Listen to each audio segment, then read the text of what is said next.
Hello everyone. In this video, I will show you how McDonald's gift cards work with Doordash. First, you need to know that Doordash does not allow restaurant gift cards. Doordash only accepts its own gift cards as well as standard payment methods like credit cards or debit cards. This means if you try to use a McDonald's gift card, it will not work. If you open the Doordash app and go into your account settings, then tap on payment methods, you might look for a place to add your gift card. But you will not be able to add your McDonald's gift card as a payment method. Now let's talk about what you can do instead. If you have a McDonald's gift card and you want to use it, the best option is to go directly to a McDonald's restaurant. Once you are there, place your order as usual at the counter or kiosk. When it is time to pay, tell the staff that you want to use your gift card. If you have a physical gift card, you can hand it to them.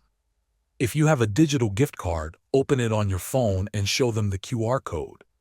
The staff will scan the QR code or swipe the card, and the amount will be deducted from your gift card balance. This way, you can successfully use your McDonald's gift card without any issues. Thanks for watching.